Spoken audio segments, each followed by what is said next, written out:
Hi again, and welcome again to what we've been discussing before about the power distribution unit, where the fuses are and the systems that they are related to. As we spoke before, the first thing that has to happen, obviously, is to start a motor to the flywheel and to the crankshaft to engage and turn over the engine. Now, when that happens, you have current flowing from the battery. You have current flowing to the starter solenoid, which obviously activates the starter motor. That starter motor will have a lot of current going through it, as we said. How much? For every cubic inch, about 1 amp. So in other words, if I have 300 cubic inches, which is the dimensions of my engine, so 300 cubic inches means 300 amps at the minimum will draw. The bigger the engine, the more the cylinders, the more amps you'll draw. That's a rough estimate. Now, when this happens, we have a fuse over here. The battery, the symbol, the white wire over here, this is white, or it could be black with a yellow stripe, goes through this point over here, T101, and all this, like we said before, is in this. As you can see, it's in the fuse panel. That's why it's in dotted. All these fuses, all these relays. Important part over here is we have to get the engine spinning. In order to do that, we have to have spark. We have to have fuel. So we go through here, T101 over here. We go through 100 amp fuse or multi-fuse. This is for Hondas, which they go bad. Now we go through ELD unit. As you'll see later on, we'll talk about that later on. Another fuse, 40 amps. This was 100 amps, this is 40 amps. Now, all these systems that you see here, like we said before, the rear window defogger, which takes a lot of amps. Anything, blower motor, or things like that, or rear window defogger, they require a lot of amps. So you see over here, 40 amps. See over here, blower motor, 40 amps. You see AC condenser fan relay is only 20 amps. Radiator fan relay, this is just a relay to pin 2, to pin 1, to pin 2, to pin 2. These are connectors over here, these symbols. Anyway, like we said over here before, this requires less, but these require more. Pay attention always to the ratings of the fuses. Now, so the most that we can draw is up to 100 amps with full loads. Now, again, we're starting the engine right now. We didn't get to the alternator. In order to get the alternator, first we have to spin the engine. So the first thing is first we need spark. Where does this go to? Ignition coil relay. What is that responsible for? Obviously, ignition coils to give spark. That's the first thing.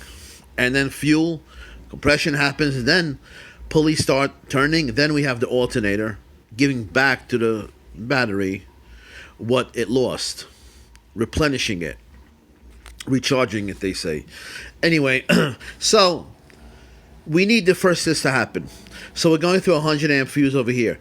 Now, do all these, when they work, do they all use 40 amps, 20? No. Because if this is rated 100 amps, if this is 40 amps, that's already 80 amps. If when you turn it on, the person before you, he left the air conditioning on, that means the condenser, that means the clutch, the compressor is working. Therefore, you're pulling current already. Therefore, these alone already is 100 amps. Just these, besides all these ignition coil for this. It doesn't mean that you are using 20 amps, 40 amps, 40 amps. You're using much less than these rated amps. These current are worse. Fuses are worst case possible. So therefore, first thing is first, we have to go over here to an ignition coil relay at pins 1 and 4. How much is the amps? being drawn the most is 15 amps. The most. Doesn't mean I'm using 15 amps. Doesn't mean I'm using 14 amps. Doesn't mean I'm using 13 amps. Maybe I'm using 7 amps. Maybe I'm using 8 amps. We don't know. That's not our main issue over here. Now, when this happens and we get the engine to spin, to turn over, then the pulleys start activating. Then you have the alternator giving back to the black wire over here, back to the battery. Therefore, this fuse is also for the alternator going back to the battery. You have to understand, the alternator also has a rating. You can't just pull infinite amount of amps from your alternator. There's a set current. So let's say if your alternator could give 100 amps, and in the olden days they had these battery testers and alternator tester charging systems where you can actually put around 100 amps to see can your charging system take 100 amps if it's rated at 100 amps, right? Therefore, we knew off the bat your alternator is good because it can handle the maximum of 100 amp what it's rated for. Fine. Today, you could put on all your accessories, and to me, it's the same idea. If you put on all your accessories, as you can see over here, your alternator can take it. If you're at 14 volts and you put on all your lights on, let's say you already have daytime running lights, so your lights are already on anyway. Let's say you put on your blow mower we just talked about, air conditioning, every possible rear window defogger, every possible thing, your inside lights, your dome lights, everything on. Therefore, it should be balanced. It should hold it at 14 volts. The brake lights, as I was asked by someone, doesn't matter what type of lights, you're putting a load on the alternator, it should stay at around 14 volts, if it's 14 volts. Let's say it drops around 13.6 volts while you do it. I wouldn't be concerned. You know why?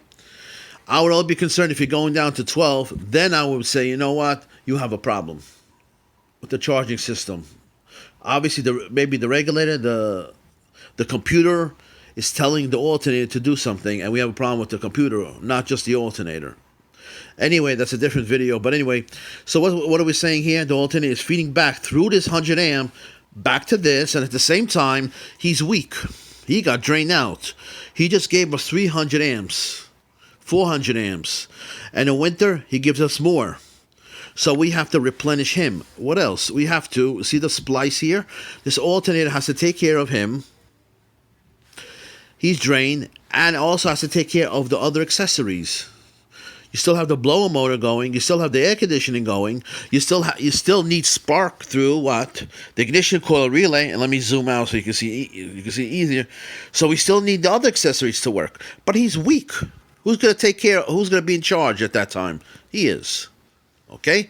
Therefore, that's why I told this fuse can be this for when we start it, from the battery when we first start it, before the alternator is taken off.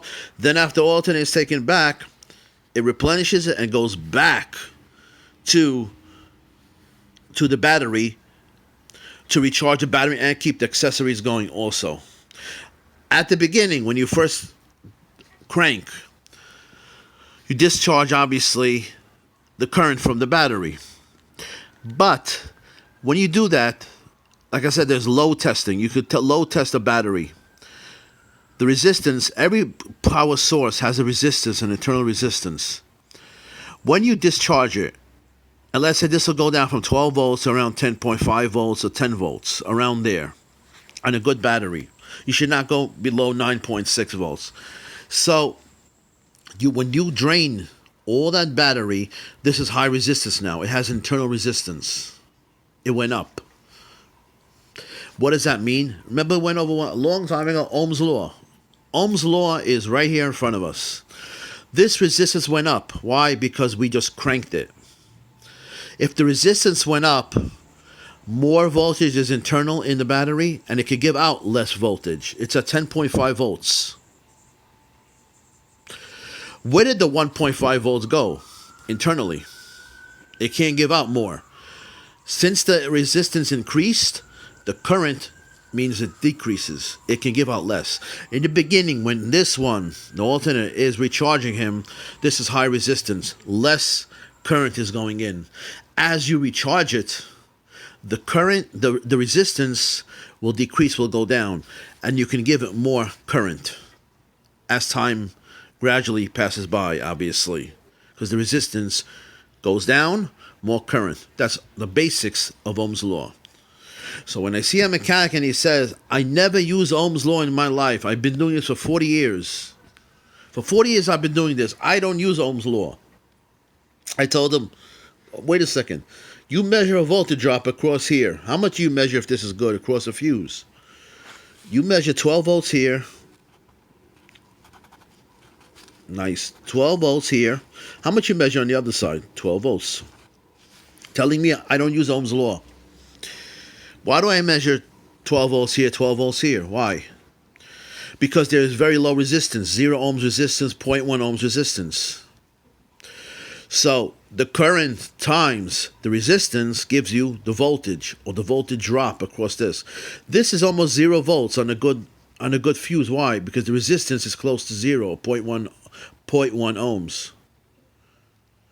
If the resistance is that low, Ohm's law tells us we lose 0 volts across it. The formula is E equal I times R. If this is almost 0, 0.1 ohms, we get 0 volts across this. He's been using Ohm's law for 40 years, and he hasn't discovered that he's been using it. I told him, this is why your business is the way it is. That answers a lot of questions when I was working with him. Now, we go over here, and 12 volts, anywhere over here where you lose it, you have to pay attention. 12 volts, 0 volt. We spoke about a short to ground, or just a short. A short to ground, I go over here, 12 volts. What's the other side? 0 volts. Why? Because we just blew the fuse. Like we said before, do I put a new fuse in? No. 100% of the mechanics will do it. Not on this channel. We try to teach correct electronics. We take the ohm meter, like we said, and I'll show you on the video. You can see the hands-on the videos on my channel. If I measure 0 ohms from here, let's say this is shorted. Let's say this is pin 1, correct? Let's say this is shorted. It blew the fuse over here. Let's say there's another fuse over here, 40 amps, because after all, 15 amps, this is drawing. What about this? This is also drawing current. These are also drawing current. These can draw up to 40 amps, right? This can only draw how much? 15 amps. So therefore, if I drew more, let's say I drew 45 amps, who's gonna blow? He's gonna blow. Why? Something over here is not good. If he's bad, he's gonna get this one to blow. As long as it's under 40 amps. Now, 0 ohms over here. What does that tell? There's a short to ground. Maybe this wire or one of the wires connected to it is open. The next question you're going to ask yourself is, if it's open, so there's no current flowing, why would the fuse blow? Maybe that current went and it dropped. When it dropped, it's touching chassis, or it's pinned against something to touch the chassis or the ground or the metal chassis. That's ground potential, correct? That's ground potential. What do you have on your hands? You have on your ground a ground, right? Not only will you have a ground, you might drain so much current you'll even blow this one. So when you have a short to ground or anything, if you have a blown fuse, don't put back the fuse. Put the 0 ohms over here, the ohm meter, like I showed you on the video, and measure first. Make sure you have no short to ground before you put back another fuse. Is it cheap to put another fuse like everybody? Of course it's cheap, but that's not the way of troubleshooting. It's not the correct way. On the next channel, we're here to give you the correct way. So pay attention to the ratings. Number 1. Let's say I have a problem with the horn. The horn doesn't go off. Where do I go on this diagram? If you said I go here for the horn, you're wrong. If you said you go here for the horn, You're wrong. Over here, horn relay, relay control module. If I have a problem with the horn, the fuse will blow. How much is the most that I can draw? 20 amps. If I draw 25 amps, this will blow. 21 amps, this will blow. So therefore, if I have a problem with the radiator fan relay, which fuse will blow? If you said this one, you're wrong. If you said this one, you're wrong. This one. You look for the system that's connected to that fuse. You look for the system connected to that fuse. If I have a problem with the blower motor, which one is connected to that? Which system is related to that? This one. This is the one that I have to do with. So what number fuse would that be? Fuse 21. If I have a problem with the AC compressor clutch relay, not engaging, no air conditioning, which one do I go to? This one. What fuse number? Fuse number 12. What's the rating of it? 7.5 amps. What pin number? Pin number 4. Let's go over here. I don't get no spark. Ignition coil relay. Which one do I deal with? Him. What are the pin numbers? 1 and 4. What's the fuse rating? 15 amps. What number fuse? Fuse number 2. If I have a problem with the air fuel sensor relay, which fuse? Fuse number 4. What's the rating? 15 amps. You see? First find the system that you have the problem with. Then see where it's connected. Anyway, I hope this was helpful. There were a couple of questions on it. That's why I said, let me take this opportunity. Please go to my channel, Joe Electronic Schematics for Auto. You will see hands-on. Please try to see that video. When you have corrosion on your terminals, on your battery terminals, which is most of the cases, you don't have to do a visual and guess and say, well, I think there's corrosion there. There isn't corrosion. I think it's making contact. It's not making contact. Simple. Take a meter, measure the resistance across the cable, across those terminals, making contact to the posts.